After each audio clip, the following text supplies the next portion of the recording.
And thank you for joining us for tonight's question and answer session for Lifetime's, for all adoptive parents, including Lifetime's families that are joining us and families who are newer to the program and just beginning the adoption exploration process. We're glad you're with us. My name is Kim King.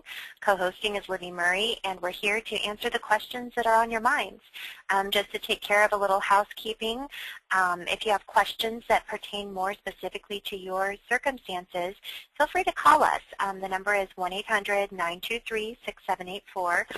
We open Monday through Friday for regular business hours, generally around 8 a.m. Pacific time. And you are also welcome to send us an email through adopt@lifetimeadoption.com. If you've not already become part of the community on Facebook with us, our Facebook link is really easy to get to. That's facebook.com/open.adoption. And I think that about covers it. Well, if you're already with Lifetime, then you should know you have your primary coordinator who is able to assist you with any of the next steps and questions. But if you don't have anyone and you wanted to ask for me specifically, that's totally fine with me. My name is Kim King, and my email is kim@lifetimeadoption.com. One thing to mention is if you are brand new to exploring adoption, our first step will be the free application online at lifetimeadoption.com. You can get directly to the application by typing in lifetimeadoption.com/apply. So with that, Libby, I hand the conversation over to you. And I see we already have some.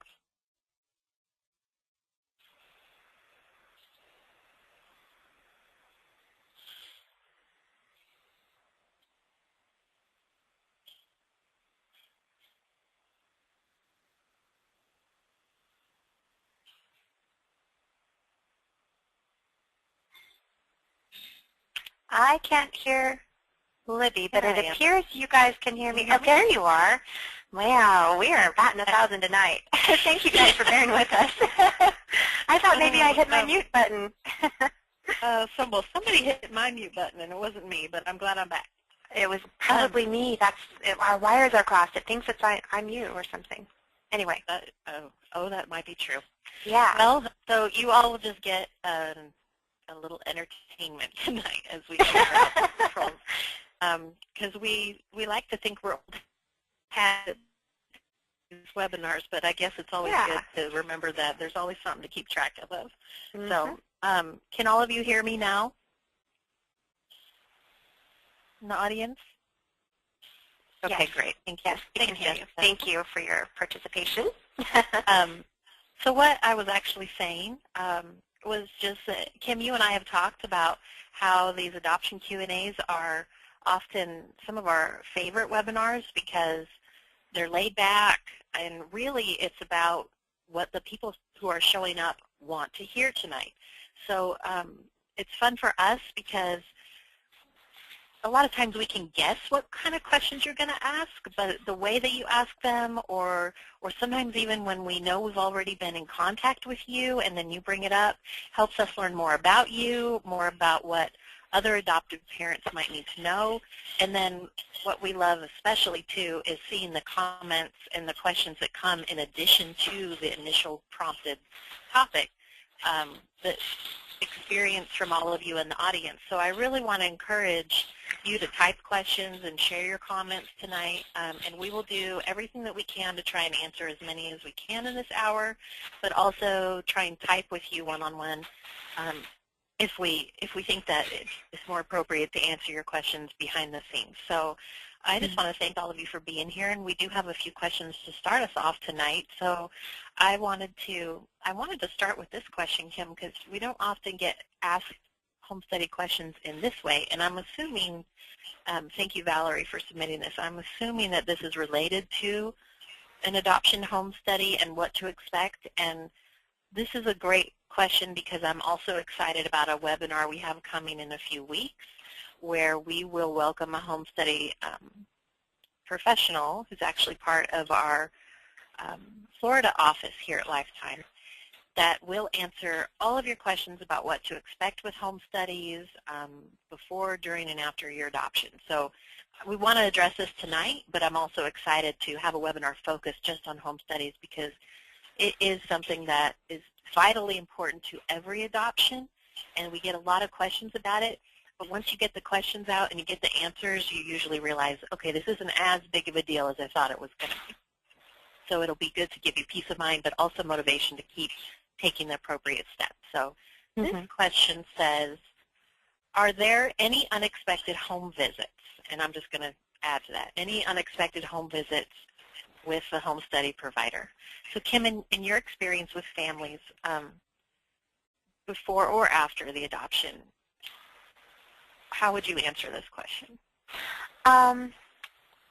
You know, for families who are coming through a program like Lifetimes where you're participating in a voluntary relinquishment, a private adoption, I don't believe that you would expect an unexpected visit. From my years here at Lifetime, what I've seen is that all of the visits are scheduled. They're like scheduled meetings where you are prepared well in advance. It's a time you all agree on. I would say primarily they are in-home visits. Sometimes you will have meetings at the social worker's office. But yeah, I would say that you can rest assured that there won't be any people knocking on your door unexpectedly to peep in on you when you are not planning on it. I think that usually social workers want to set you up for success and have you be as prepared as possible and to be respectful of your time as well as theirs. I agree, Kim, and I would say where that question might be sparked, and please chime in if there's more behind this question. But I have heard sometimes maybe with foster care placements that there might be surprise visits. But even then, and some of you who maybe have adopted through the foster system, you're welcome to chime in and let us know if you had any surprise visits when you were adopting.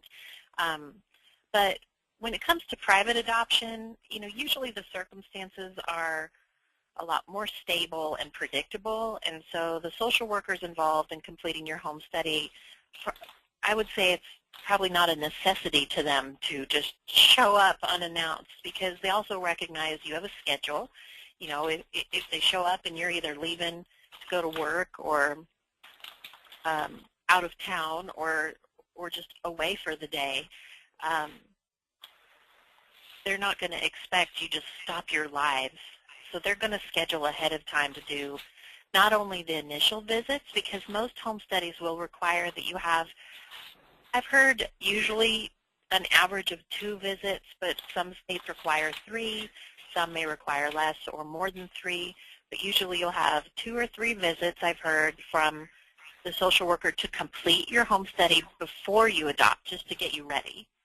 And they will schedule those with you at a time that works mutually between you and them. And then bring your baby home, you'll also have to plan on a couple, I think 1 or 2 visits is normal. Some people may have gone through 3.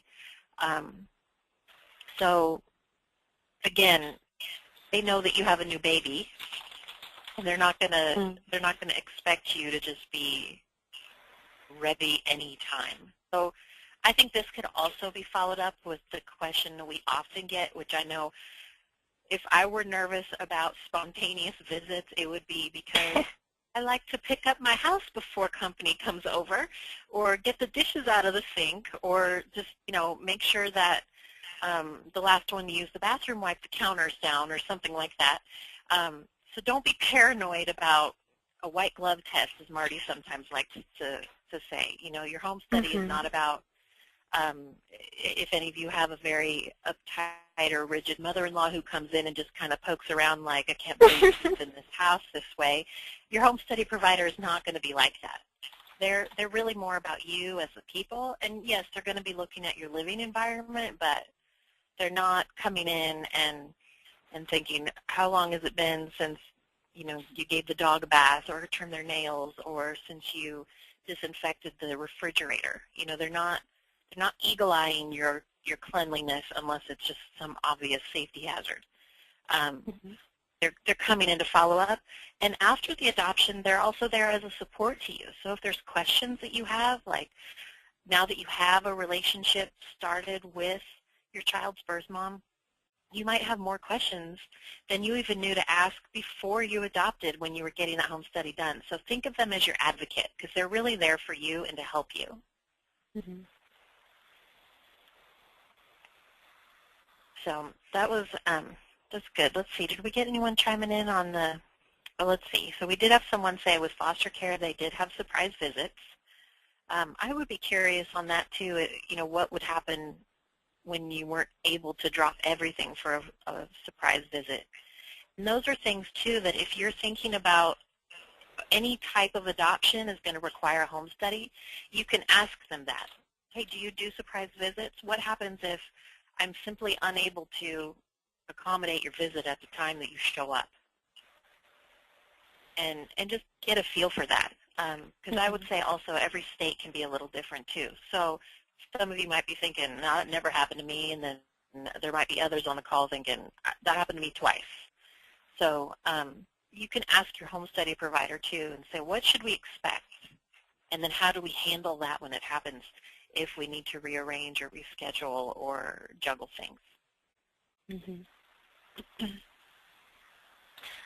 Here's a question. How long does it usually take for the process to complete before baby's birth and being able to take baby home? Well, most families have about 6 to 8 weeks time frame to complete the home study. In Lifetime's program, we actually will be able to start presenting profiles while the home study is in progress. And for most families, there is some sort of a wait period. Our average is like 6 to 18 months, but some families adopt sooner. Some families take a little longer.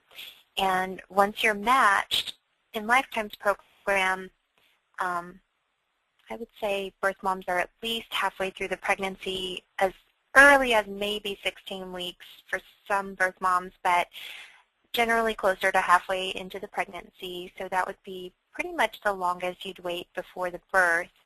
And then once birth mom is going to give birth, then of course you're traveling to that state, and you'll probably find a hotel nearby the hospital, and then we will be walking you through everything. So you'd keep us posted on when you arrive and everything via our hotline. And then we would have already orchestrated things with the social worker. You would have already retained legal services, so the attorney is springing into action with any paperwork that you're going to need to be able to have baby travel with you. Now, usually once the baby discharges from the hospital, you have a period of wait time before the baby can travel across state lines, and that takes a week to 2 weeks. For most adoptions, you have baby in your arms that whole time once discharged from the hospital. In some, they may have something that's required called cradle care, to where it may be a few days before you receive baby into your arms after the birth, or after the birth mom has consented to the adoption. So just different states may have some little, specific procedures like that. But most families in our program, the baby is discharged from the hospital directly with them. They go back to their hotel, and then they're able to wait for clearance from the interstate compact. So the attorney handles the interstate compact clearance, and then when they get the clear that they're able to travel across state lines, or baby is able to travel across state lines, they can take baby out of that state, and then you also need clearance from your home state for baby to travel into your state. So both clearances usually are obtained within a day or two of each other. Thank you, Kim. And the answer to that, the timeline questions, can really vary, of course, because every adoption is so unique, and we've had a lot of follow-up questions sort of to that effect, even from families who are currently waiting in Lifetime's program. And I know that's really one of, I would say it's probably the #1 question, is basically, how fast can I bring a child home? Yes. And it's a reasonable question. It's good to set healthy, rational, fair expectations, but also that, if you're in the process of researching an adoption professional, talk to them about what the average happens to be, at the moment, but also talk to them about, okay, what happens if it happens faster or longer? So the thing is to be ready as soon as you can, and I know that for a lot of you who are already waiting to adopt, sometimes hearing that again and again and again probably starts to wear a little thin, but I cannot undervalue that suggestion. Because I've worked with families where they were shocked because they came in and it was a matter of weeks before they were chosen by a birth mother. And then I've worked with other families where they were ready right away and then they waited a long time. And then sometimes what happens are, sometimes there's some of us that have an instinct or an inclination to just sort of slack off a little when things are taking longer. And so then maybe someone lets their home study lapse. Or they just think, I'm just so tired of waiting. I want to disconnect, and they just pull away, and they miss a phone call, or they don't respond to an email, and then maybe they miss out, or maybe by then the birth mother's gone with a different family or something. So I know it can feel like, oh, I'm always on alert, but truly, I mean, it can happen anytime, and I always hear on adoption stories just how true it is, that it just seems like, whether it happens quickly or it takes longer, right before it happens, there's sort of this moment of the adoptive parents thinking, oh, I'm just going to relax because it'll happen when it happens, and then they sort of like put their heels up, and then they get a call, and suddenly they're in, fast forward, and to talk with a birth mom and start a match, or maybe get on a plane and go meet a baby like we had this week. A family who's been waiting a little longer than average, and they had actually just updated their profile, and then a few days later got a call about a baby out of state that was born and was going to be discharged from the hospital the next day, and can you get here within 24 hours because the hospital wants to know who to release this baby to. And they got moving. They've got this little baby girl now. But a great follow-up question to this, and I love this because it's kind of a different twist on the question that we sometimes get. Oh, and I'm trying to find it now. And thank you, Kevin, because I know that there are families on the call that have been trying to wait patiently, and they attend nearly every webinar they can just so that they can touch base and keep learning as much as possible. And it's so wonderful to see that. And I want to say that every time that I see regulars on our webinars, I always think, I cannot wait till you adopt because I'm going to get you on the other side of this webinar to encourage other people. Yeah. And so just know that we recognize you and notice your name. And then Kim is one that works a lot with families who are in the early stages of adopting and getting to know Lifetime better. And it's so cool because she will often recognize you and be able to get you more of the information that you're looking for. So I just want to, kind of we got a little side rail there, but just to praise you for being here tonight because it does help us get to know you more and see your name and know your needs. But this question was great. It just says, what are some of the reasons why a family may be waiting longer, than the average 6 to 14 months to get chosen kind of thing? And Kim, I mean, we've talked about this before. Sometimes there are explanations. One huge one that I know for sure is if you put off completing your home study, or if your home study expires and you don't keep it updated, sometimes you don't always hear that part of the family story when they're talking about how long it took them to take the child. And so it's good to question that, but the other side of that, too, is you don't always know the other side. Did they have hang-ups with that home study provider? Were there things out of their control that delayed things? Yeah. I mean, once in a blue moon, you'll have a family that's done everything that they're supposed to in a timely manner, as we suggest. They are just super-duper overachievers doing everything that is, they're ideal. It's picture perfect. It's everything that they've already accomplished. And they haven't placed any limitations on their preferences.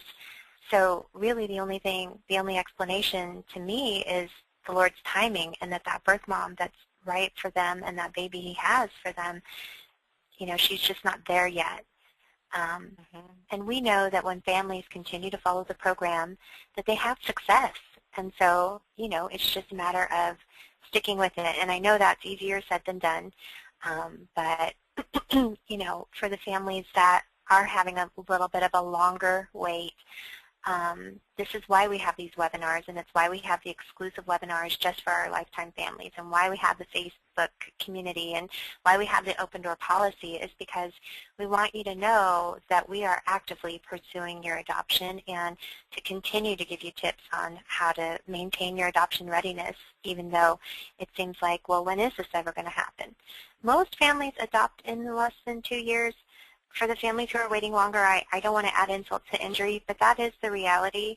And by the time you really do adopt, whether you waited a short amount of time or whether you waited longer or somewhere in between, the timing of it is going to make total sense. And by the time you have that baby in your arms and know for sure this is your son or daughter, you won't have wanted to have it any other way.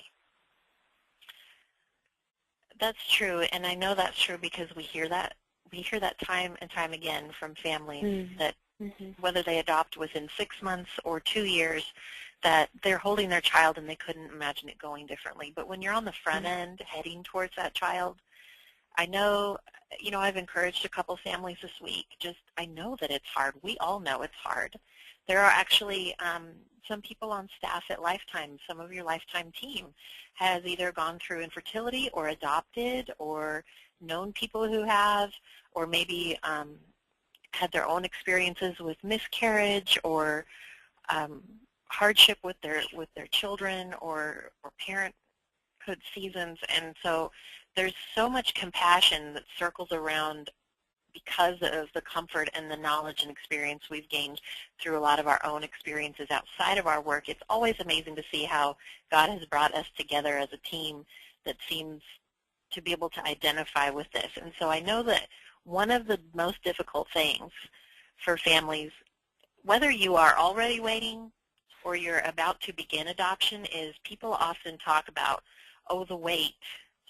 The wait is the hardest. And I would say not to dread it, but prepare yourself. If you know your weaknesses, surround yourself with the people that help keep you accountable to positive thinking and reality too, because it's easy to spin off.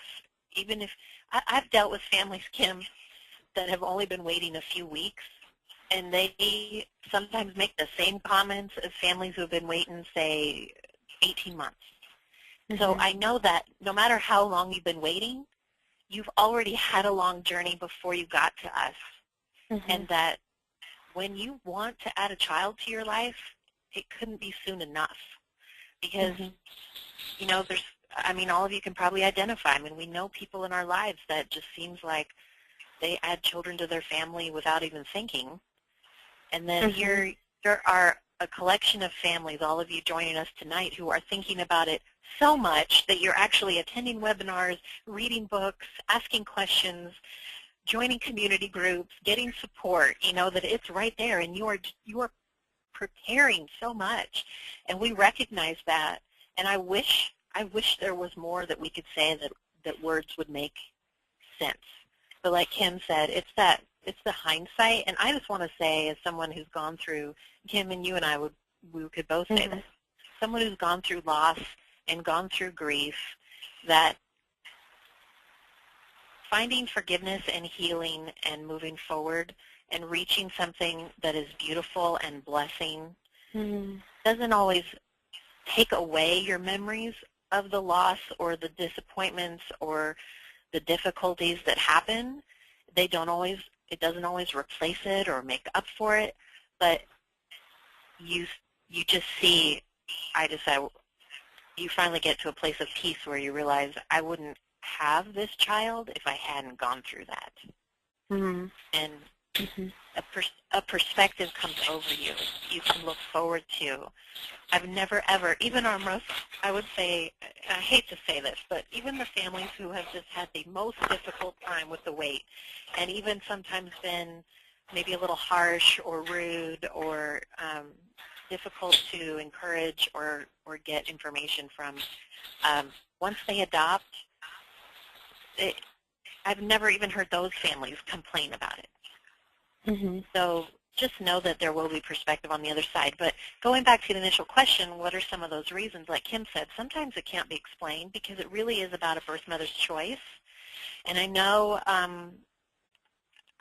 that it is easy. It is easy for our insecurities to play into that and think, what if there's something about me? What if it's me that I can't control who I am necessarily and how a birth mom sees me? If I'm just being honest about who I am and putting my best impression forward, Mm-hmm. just remind yourself. You know, most of you on the call tonight are married, or you know married people. Just remind yourself it's very similar. Like, it has to be the right birth mom, and that she's going to notice you for who you are and love you for who you are and what you can offer her child. And it's easy to focus on the rejection, but what you should focus on is it only takes that one birth mom to see in you the solution for her baby. Mm-hmm. And then she will move forward. And I mean, really, what would you do with a handful of women who are all coming at you at the same time? How could you possibly choose and tell one woman, yes, I want to adopt your baby, and the others, no, I don't want to? I mean, it's an impossible choice. So the fact that she gets to choose you is going to benefit your whole story in the long run. You know, other things sometimes why families have waited is if they delayed in completing their adoption profile or getting online. You know, if there's no way for a birth mom to learn about you, certainly it's going to take longer to be found. You know, sometimes we've worked with families that have gone through failed adoptions, and that can, I mean, certainly that can add a setback because you go through a match, you're moving forward, and then it might feel like you're starting over. But the way we always see it is not to belittle it or discredit it, but your path is continuing. There's not really a backtrack happening. You're not rewinding and starting over. You're, okay, that didn't pan out. That didn't go to success. So you keep moving forward. And that's one of the unique things about Lifetime is that we want to see you succeed. So if you go through a failed adoption or a fall through with a match, we're going to put you back in and keep looking for the next match. So, and that's another thing when you're researching adoption professionals is to ask them, what happens if the adoption falls through? What if it doesn't happen? Because some programs I've heard, they're just all about getting you to one opportunity. And if whether or not it succeeds or fails, that was all their services entailed. Yeah, they completed their obligation, and you either have to make arrangements to start over or go with someone else. Right. And so then there's other programs like Lifetimes where it's more about seeing your success, and that our services are not just about one match. We're about getting you out to as many birth mothers as possible so that you can be found by the right one. And if your adoption falls through, we add that time back and continue looking for another match for you.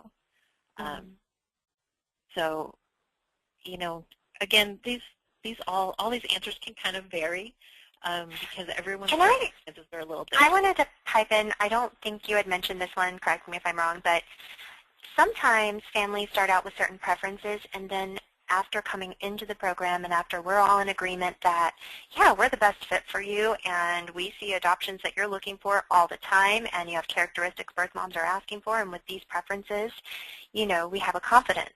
And so we all agree that we're going to be a team, and then the family moves forward into the program, and then their preferences change, that they narrow down drastically. You know, there's a family that long time ago, they had decided that now that they're in the program, they only want twins or siblings. But like 95 to 97% of our adoptions are a single infant. If they would have told us that in advance, then we would have known that we are not the best fit to be a team together. Turns out they just had a misperception as to how preferences worked, and then they got back on the page, and things went smoothly from there. But that's the type of thing that can definitely throw a hitch in things, that your adoption professional isn't really able to make an informed decision and give you the best advice unless they know the facts of what you're looking for in your adoption. Exactly, which is, for those of you maybe who are just beginning to learn about adoption, your preferences, some people call it search criteria, other professionals may have different vocabulary, but at Lifetime, such as the race of child or age of child, health of the child, things like that. The things that define the opportunities and situations that you would say yes to. Yes, this is what we're looking for. Yes. It's so important that you're honest about it. And Kim, I've been thinking a lot recently. I was planning a party for a friend, and I was trying to look for some venues, and we were on a very limited budget. And I was thinking about our adoptive families as I was researching, because I know, for instance, preferences and budget sometimes are things that people get real shy about being honest with us about or talking about openly. But they are key elements that allow us to better answer your questions and point you in the direction where you can succeed. So my search for this venue, I kind of clammed up, because I was thinking, I just want to know how much you are so then I can tell you yes or no, rather than knowing what I ended up realizing was, okay, no, I need to know the whole package that's happening here, not just a figure, or whether it's outside or inside, or has a kitchen or doesn't have a kitchen, things like that. Yes, there's elements that were specific I was searching for, but at the same time, what I was thinking about was how often our adoptive parents will hold information back because they think they're not going to understand, I've got to figure this out for myself, and then tell them, rather than calling, talking with us, being open, saying, well, my husband's real shy, I'm open to adopting a child of a different race, but he's not there yet, and then we can talk with you about what other families have done, information that might help. That way you can get on the same page, rather than delaying a start or delaying opening up to criteria that you would say yes to. We can get you answers that will help you. Same thing, if you're thinking about expanding your adoption budget, or you're just starting out and you're thinking, what do I expect and how do we get started? Just be honest with us and say, look, this is all we've saved right now. Are we going to need to plan for more, or how do we do it within this, or what do other families do to fundraise? All of it. It's okay to talk to us about that stuff. There's no judging happening here. I've had many conversations with families who have often been contemplating opening up to age or a different race of child when they're doing their search. And sometimes they get real shy about, and Kim, I know you've had these conversations too. They get really shy about just telling us what's on their mind. But when it finally comes out, we're better able to help. So when it comes to your preferences, if you have questions, just ask. It's okay. Nobody's here thinking, what, you only want a 3-year-old? Why? No, we're going to say, can you tell us more about that? And sometimes it comes from maybe just a misunderstanding, thinking I can't adopt a newborn. Or maybe it comes from, well, my aunt has a ton of, clothes for a 3-year-old girl, and I just thought that would be easy to step in. And we can just kind of hash it out. Anytime you shed light on questions, it just gives you more information so that you can be pointed in the direction that's going to help you the best. Does that make sense, Kim? Yeah, I think it does, because what I was thinking when you were talking was it allows us to jump in there with you and figure out a solution with you, rather than you having to try and figure out what questions to even ask. Exactly. That's what happens. Having a relationship and a connection. Exactly. I found a really great little venue, going back to the example, but initially when I was looking at their packages and their time slots and things like that, I was thinking, this isn't going to work for me. But when I finally got real with the coordinator and was asking her, telling her more about my situation and the goal for the event, then she said, well, here's an option, and she started kind of like pointing at different packages that they offered and different options that I hadn't even thought of. Like, I didn't even think, are they flexible or is it rigid? And she was just talking about, well, here's what other people have done. And that is the most freeing statement to hear, knowing that you are not alone in your question or in your thought or in your research or concern, but to hear somebody who's heard it before say what other people have done that has worked and helped and been a solution within that parameter. So yeah, take advantage of us. If you're already working with a coordinator, make sure you feel comfortable just telling her what you're thinking about, and then confirm when you make decisions so that we know the best way to help you move forward.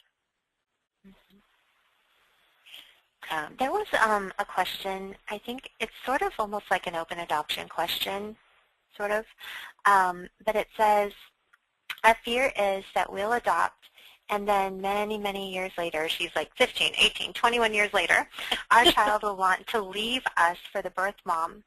Naturally, there are no guarantees in life, but sometimes facts help quell fears. So, yes. How often does that really happen? I really like this question.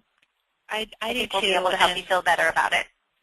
I think it's important to remember that these birth mothers aren't looking to trick their child or trick you, and that I just want to say, as someone who was raised by her biological parents and kept her nose clean and everything, like, I still wanted to live with other people through high school. Like, there were maybe friends I had that seemed like their parents had a little later curfew or bought them a car when I still had to borrow my dad's 83 Honda or whatever.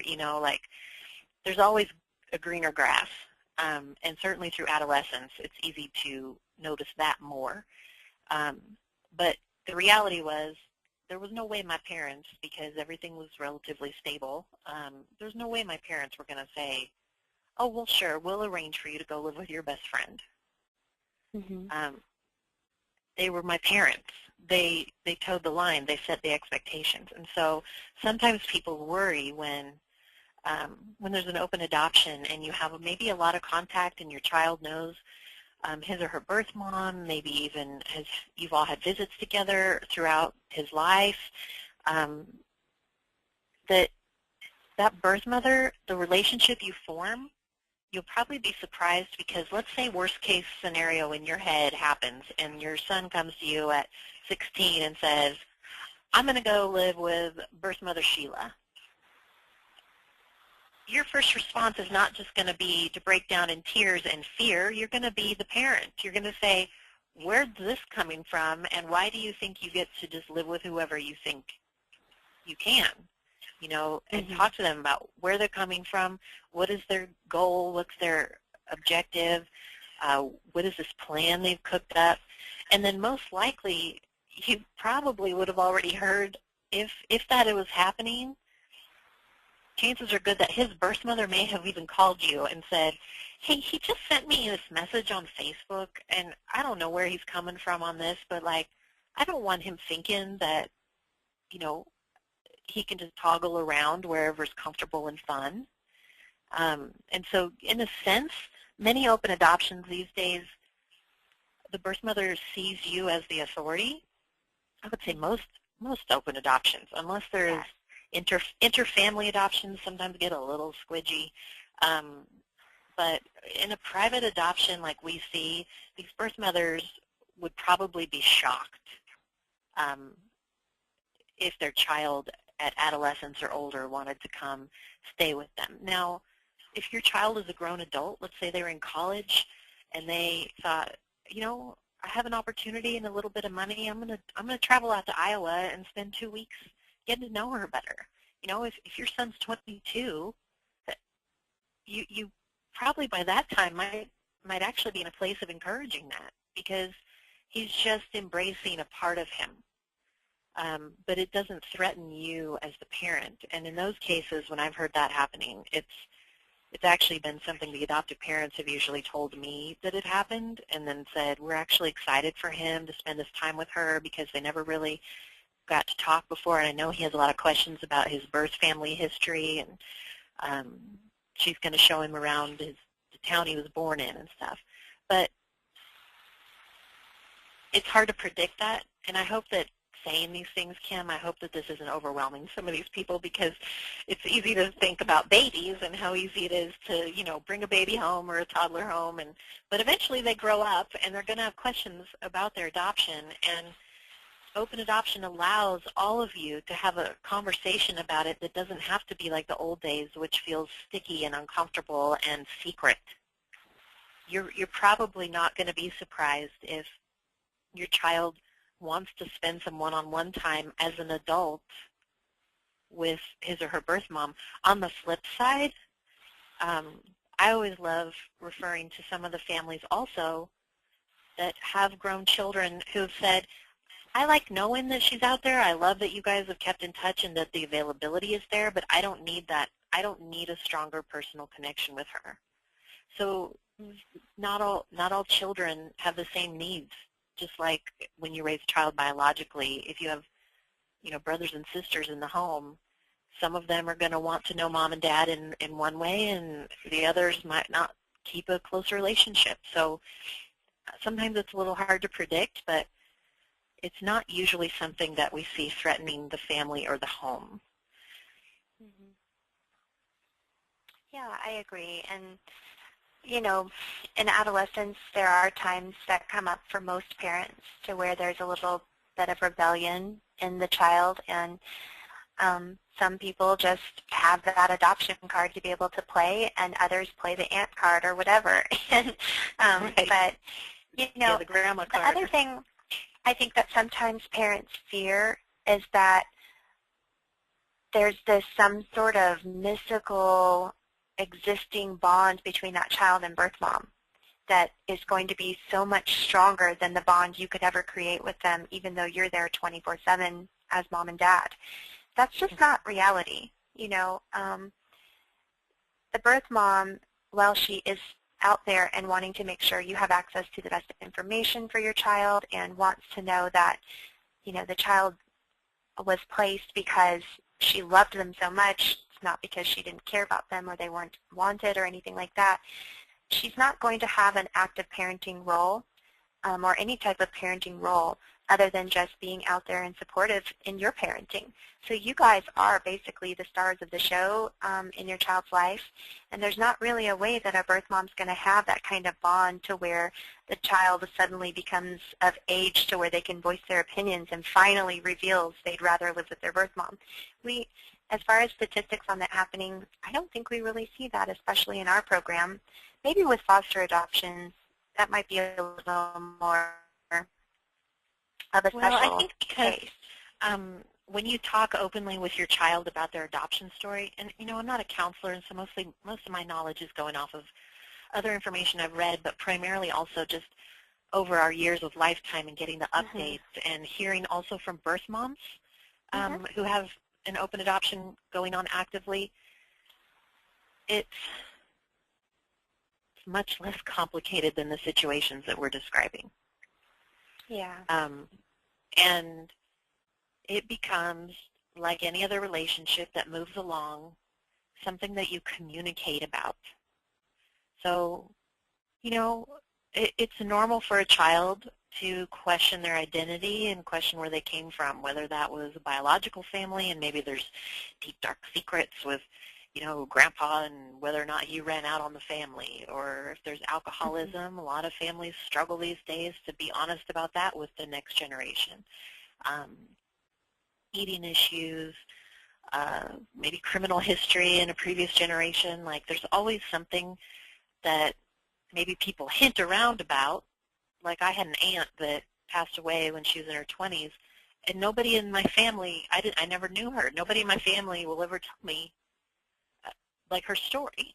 And I think it's just, we're in a different time now where people are opening up about things, and that is the beauty of open adoption, is that it's probably more natural for a child to have like a huge swing of interest, and to really hold on to this concept of I must have some strong bonding tie with this mother out there somewhere because nobody will talk to me about her. Like there's this fantasy that's happening.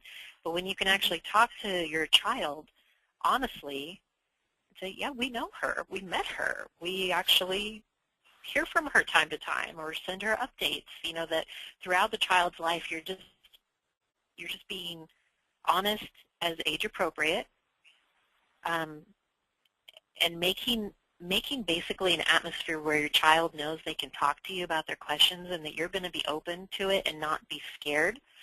I think that probably happens less and less in these newer generations, Kim, where there is this whole, I'm going to go off on a, 2-year search to look for her. Instead, it's, I don't have a fantasy about her. I even know her address and how to email her.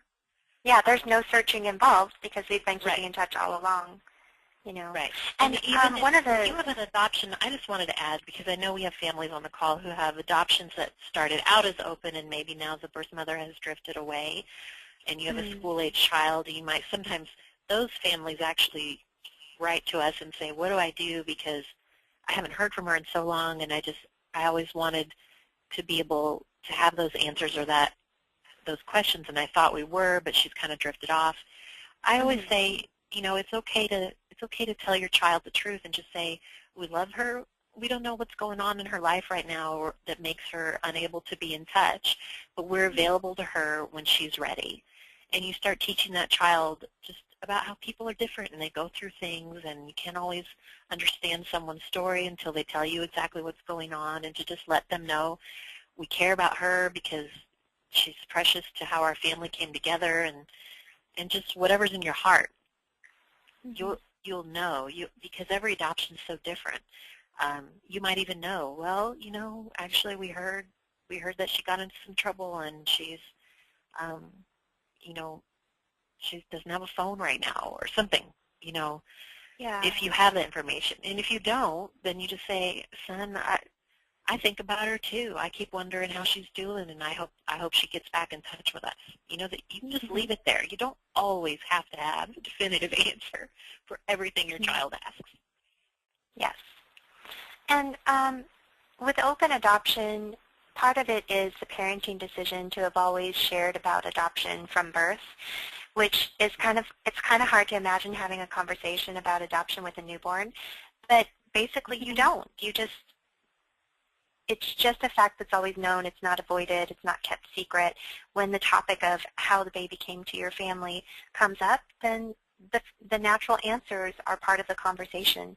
So that's part of, I think, feeling comfortable about open adoption, is just knowing your child's going to grow up always having known, and that there's never going to come a day to where you're revealing this big secret about that they were through adoption instead of biologically, So if they've just always known it, then they don't really question too much about it. You've always just been open about it. There's no mystery.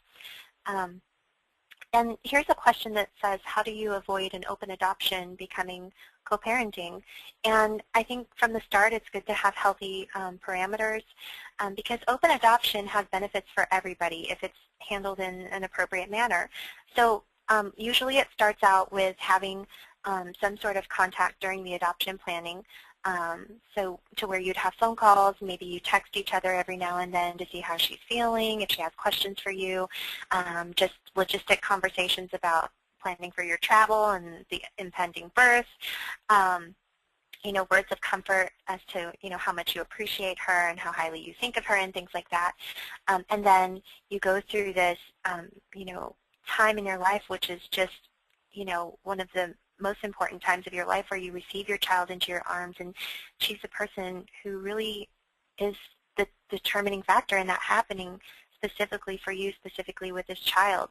And after that, usually you'll, of course, maintain some form of contact, but you want to give her space and kind of see how she feels, and she may kind of just draw back a little bit in her grieving period because it might be a little too much for her. Or she might say, what would really help me is if you could just send me a picture of whatever she's doing right now. And so there are little things that you can just kind of be sensitive to with the birth mom at that point. And formally, I think most adoptions include sending letters and photos twice a year.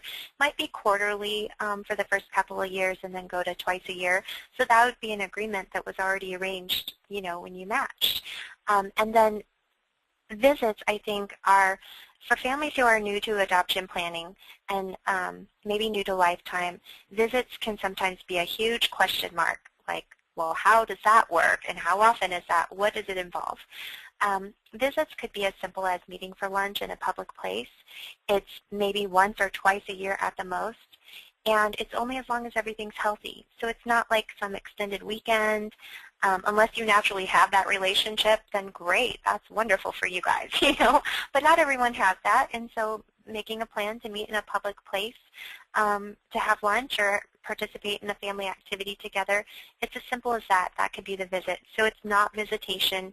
It's not going to become co-parenting because she doesn't have any parental rights. And the contact is really actually pretty limited in relation to your full-time 24/7 role as mom and dad. I wanted to, I just lost it. Where did it go? There was something you were talking about, Kim, and there was a question that came in. Just going back, I wanted to clarify because there was a great question that says, how do you avoid an open adoption from becoming co-parenting? Right. And I just want to share clearly, these birth mothers who are moving forward with matches, they're not looking for a joint custody, shared parenting opportunity. Usually the women who call and they're looking for more like help, somebody to help them, maybe take the baby off their hands while they're at work or during the week. Until they finish school. Yeah. Right. Those are not adoption candidates. So sometimes what happens, though, they might call with those expectations, and when we educate them about what open adoption is, they might decide, well, actually, yeah, that sounds better because I would like my child in a stable, permanent situation with parents that are always there and constant. Other times she might say, that's not what I want because I really want to be my baby's mama. And so then we might point her to some local resources and say, you need to explore this and make a plan so when your baby's here, you're ready and you know how you're going to handle daycare or money or rent, food, diapers, all of it. But the women who move forward with adoptions in our program, they're looking for adoptive parents who are going to be mom and dad. So she's usually in a place where she highly respects your position as mommy and daddy, not just mother, father, parent.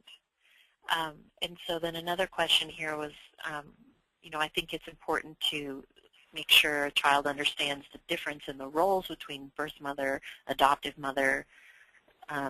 parent, birth parent. And that is true, and that's the benefit. That's one of the benefits of having open adoption and being honest with your child from the beginning, is that just like grandma or grandpa or aunt and uncle or cousins or brothers and sisters, that like I grew up with, my mother had a best friend and a child, her best friend had a child about my age. Well, her child always called my mom aunt.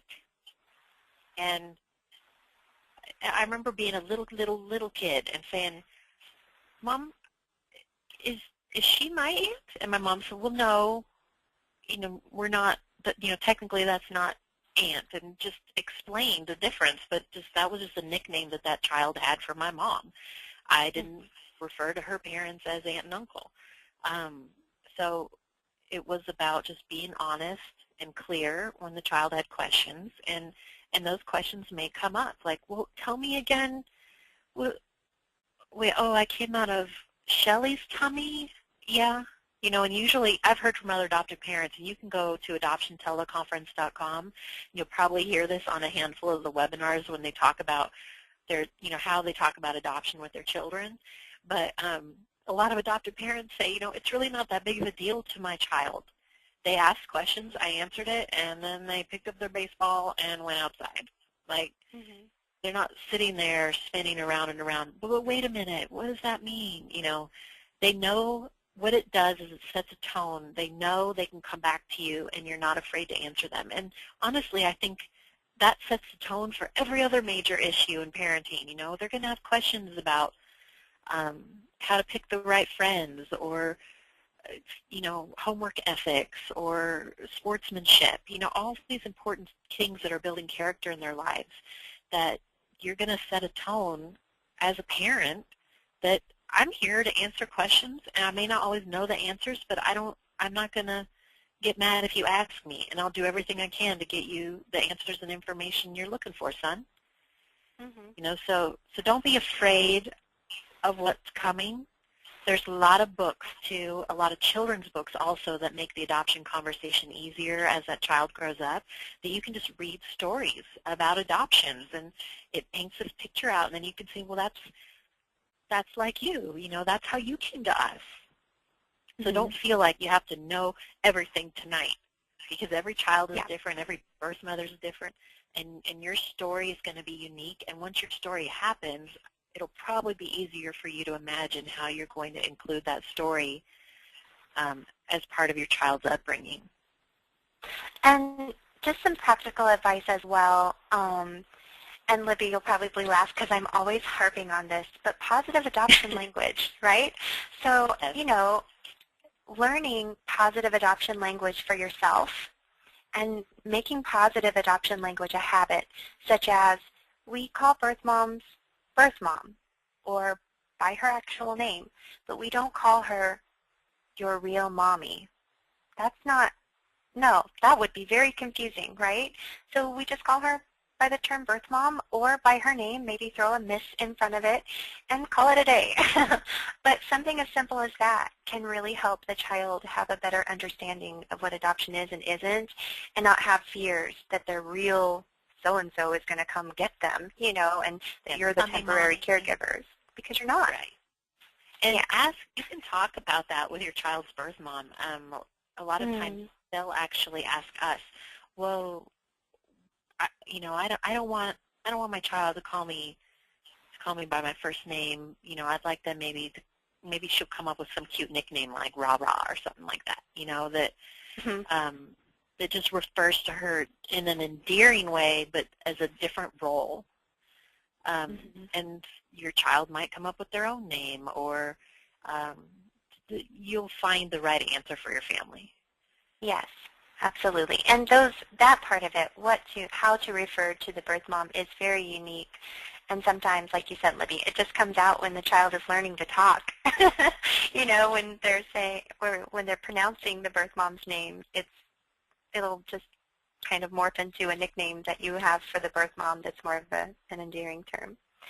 So, but positive adoption language, and also just having the confidence for you as parents. You are mom and dad. The adoption will have taken place in the past. And so that, you know, I'm sorry to harp on this, but positive adoption language. You are not having your child of your own and then your child through adoption. All children of yours are yours, whether biologically or through adoption.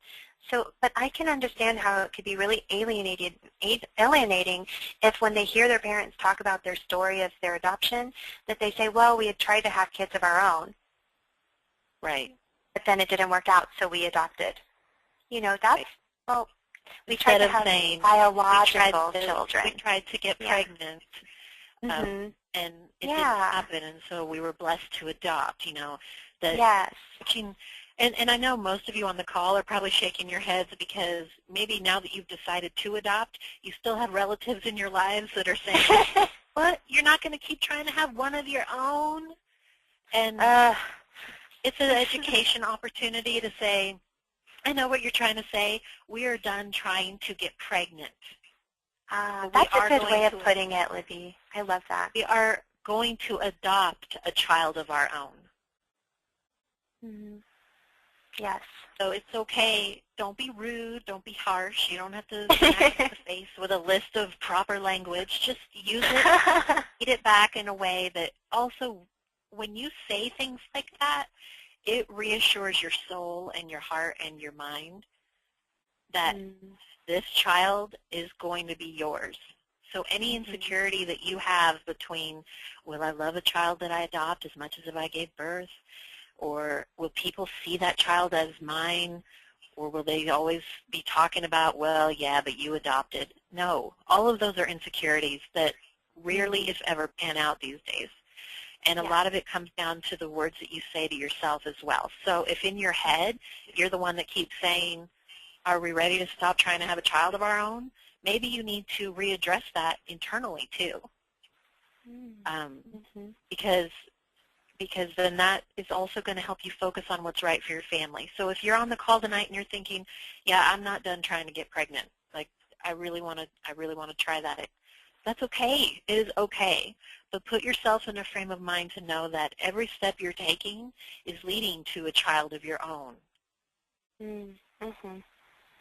Whether it's biological or through adoption, you're getting to that. And every family's on a different course and a different pace. And yes. Kim, I know we were going to try and end on time tonight, but this kind of leads me to something I actually was thinking about last night that I was hoping to share tonight, and I'll try and be fast here. But whenever I walk my dog, I always have these little moments of clarity. Hey, I have a name for those.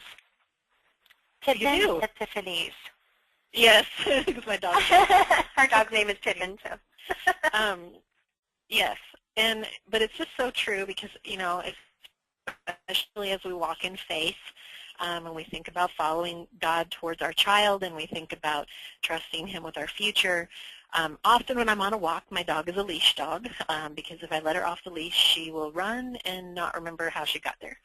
So we're walking, and there was another dog, Black Lab, that was very free-spirited and off-leash and just having a wild time with a Frisbee and his owner.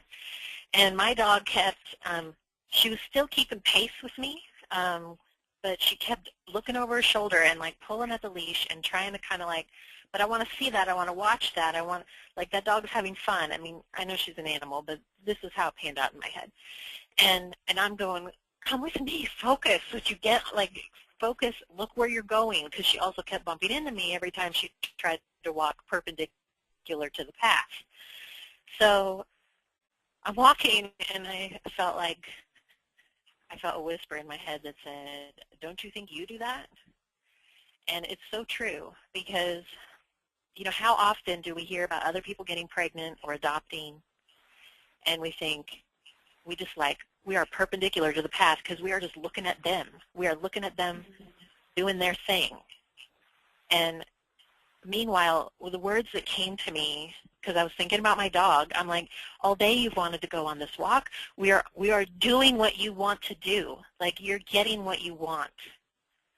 But here she's watching some other dog's story and not paying attention to her own, and she's getting chomped at on the leash, and, you know, like, tripping over things. And I thought, that is so us. How often are we watching other people's stories and we're not paying attention to our path? And it just, to me, I just thought, I need to remember to tell that to families, because it's so easy for us to look at other people, especially when, you know, you've been trying to get pregnant or you've been trying to adopt, and you hear about other people adding children to their lives, and you just keep thinking, when is it my turn? Like, they've adopted twice, and I'm still waiting for my first child, or they're on their fourth child, and they've never even tried. Every pregnancy they had was just unintended. And we tried for 4 years and even put money into it, and we never even got one positive pregnancy test. It's so easy to walk perpendicular to your path because you are watching somebody else's story. But the thing that's comforted me the most recently is just the phrase, it's not my story. That's not my story. That's their story.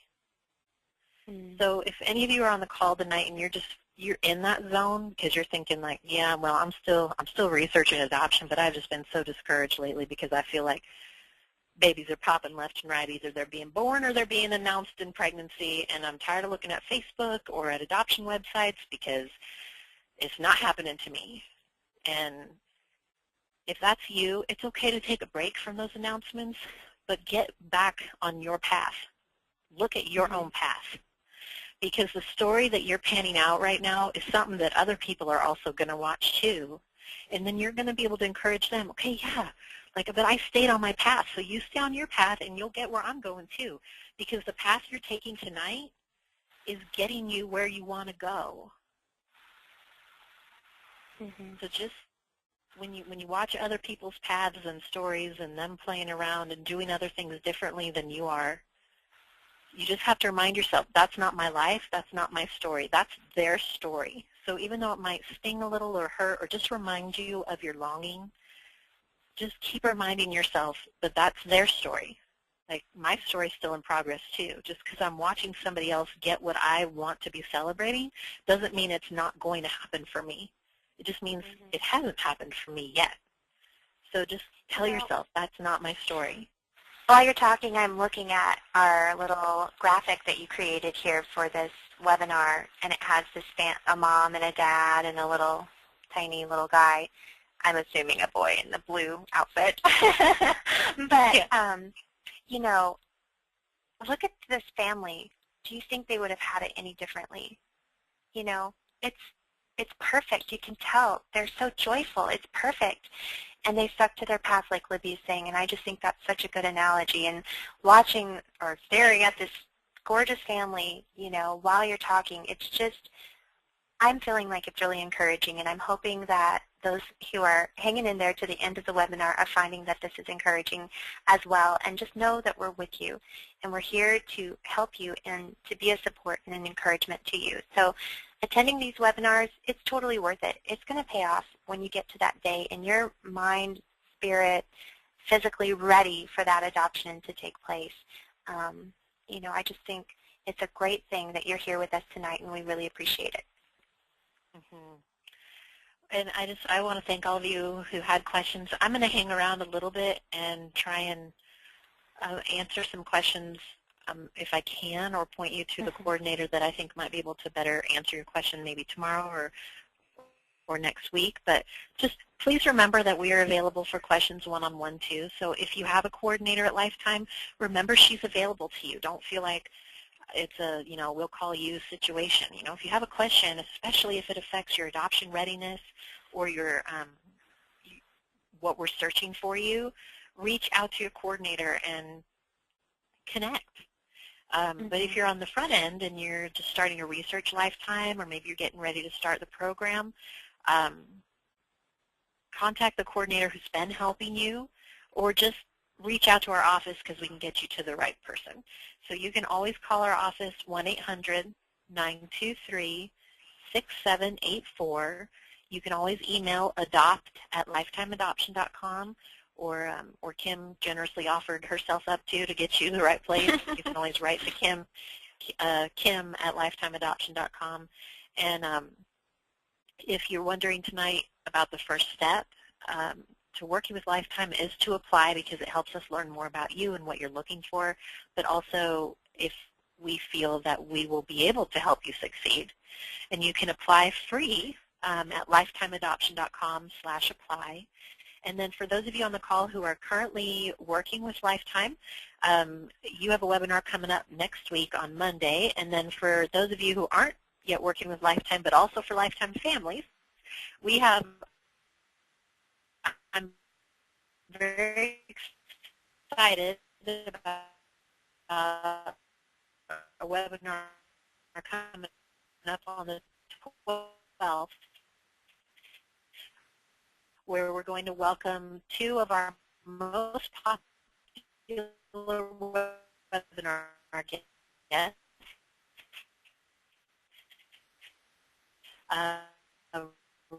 Rebecca and Meredith. They're each adopted moms that we've heard on webinars before, and many of you told that those were two of your favorite stories. So I asked these women back. They're just going to field questions from the audience. So if it helps you to get adopted or people adopted briefly, please want us to handle parent limitations, no matter what stage of adoption you're in. So look for information about your email and stuff. So I'm going to sign off because the computer's doing weird things again, Kim, and I think that it's probably time to wrap up anyway. So yes, well, thank you all. I hope